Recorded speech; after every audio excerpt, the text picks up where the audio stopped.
transition foods. In terms of being careful, most people really find, and I've taught cooking classes for the better part of 6 years, I've never had anybody say that they had any particular negative events. What can happen, there is a transition period if you go raw vegan.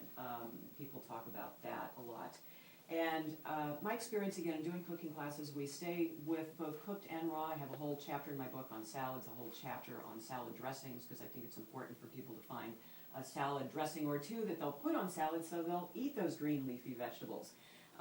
So yes, there can be a transition period where your body does adjust. But when you think about if you ever drank whole milk and then you went to skim milk, it was kind of blue and thin and yucky, and then you went back a few weeks later to tasting whole milk and it tastes like sludge and disgusting stuff. So it's the same way with your taste buds or any habit. It takes about 3 weeks to change.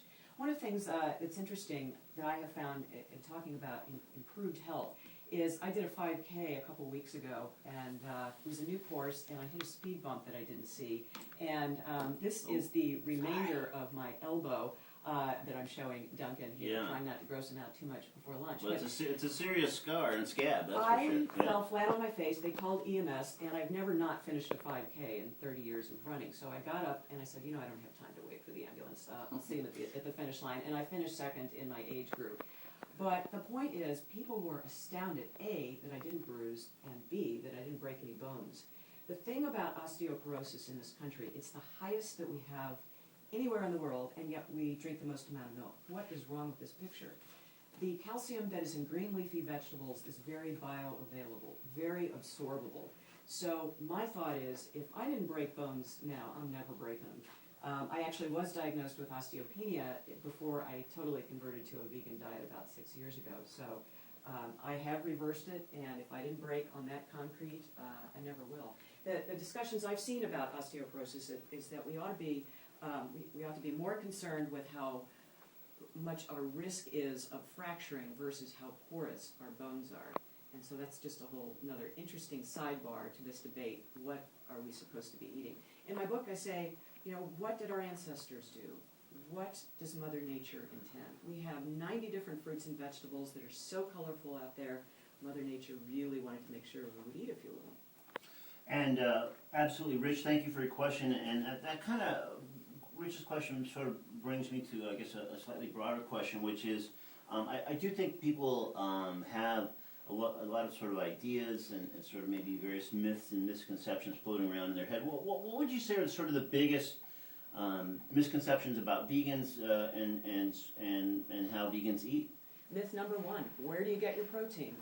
Okay, Duncan, there it is. That's quite a muscle. She's flexing. Let the record show. Yeah. People say, how can you do all these athletic things and get enough protein? Well, there's plenty, again, of bioavailable protein in beans and even in greens and nuts and seeds, of course. So if you are exercising enough, the nuts and the seeds will get nicely digested and hopefully not go onto your hips and other places where women tend to collect fat when they are older. But eating fat in its natural state and bioavailable forms is very important.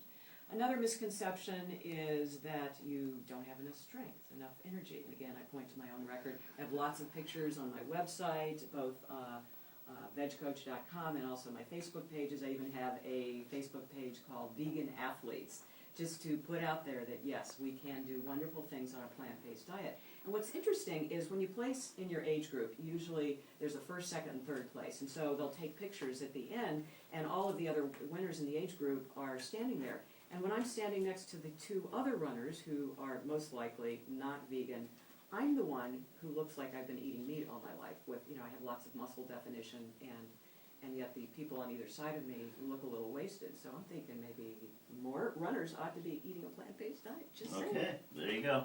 All right, well, let's take another call. Hi, you're on Talking Animals with Ellen Jaffe Jones.